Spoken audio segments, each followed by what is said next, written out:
শুধু বড় বিনিয়োগকারীদের জন্য সীমাবদ্ধ না রেখে ব্যাংক এবং আর্থিক প্রতিষ্ঠানগুলোকে দরিদ্র জনগোষ্ঠীকে সহজ শর্তে ঋণ প্রদানে উদ্বুদ্ধ করতে হবে। বৃহস্পতিবার মিশরের আল আজহার বিশ্ববিদ্যালয়ে দেয়া বক্তব্যে একথা জানান অন্তর্বর্তীকালীন সরকারের প্রধান উপদেষ্টা ডক্টর মোহাম্মদ ইউনুস।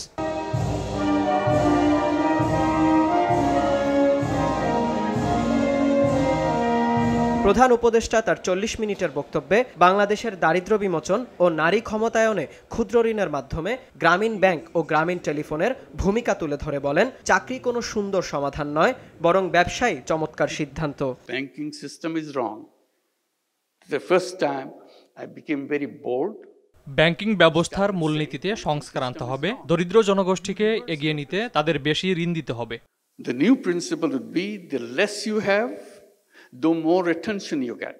বড় স্বপ্ন এবং সৃজনশীল উপায়ে সমস্যা সমাধানের মাধ্যমে দারিদ্র্য বিমোচনে গুরুত্বপূর্ণ ভূমিকা রাখার জন্য শিক্ষার্থীদের প্রতি আহ্বান জানান ডক্টর ইউনুস। বলেন, দারিদ্র্য বিমোচন ও মানুষকে সাহায্য করার এ মহান দায়িত্ব তরুণদেরই নিতে হবে। You dream, you imagine.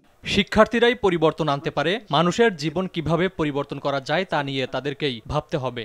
It doesn't cost you anything. এ সময় বিশ্ববিদ্যালয়টির বিশ্বব্যাপী ভূমিকা উল্লেখ করে প্রধান উপদেষ্টা বলেন, শুধু বাংলাদেশেই নয়, বরং মানব কল্যাণে আল আজহার বিশ্বজুড়ে প্রভাব রেখেছে।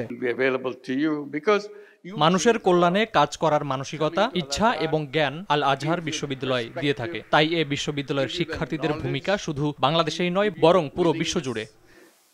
ক্যামেরায় ওয়াও, স্টাইল দেখাও, Xenon X21 পারলে ঠেকাও। ডক্টর ইউনুস আল আজহারের প্রতি তার গভীর শ্রদ্ধার কথা ব্যক্ত করেন। ঐতিহাসিক প্রতিষ্ঠানটির শিক্ষার্থী ও শিক্ষকদের সান্নিধ্যে আনন্দ প্রকাশ করে বলেন, এখানে বক্তব্য দেয়া তার জন্য এক অসাধারণ অভিজ্ঞতা। অপরদিকে প্রফেসর ইউনুসের সাক্ষাৎ পেয়ে উচ্ছ্বাস প্রকাশ করে শিক্ষার্থীরাও।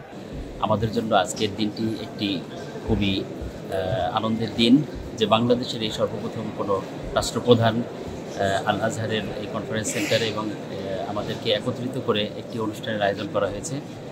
এজন্য আমরা সকলেই অনেক আনন্দিত এবং অনেক খুশি যে আমাদের বাংলাদেশি স্টুডেন্ট আমরা যারা এখানে রয়েছি প্রায় সকলে আমরা এখানে উপস্থিত হওয়ার চেষ্টা করেছি।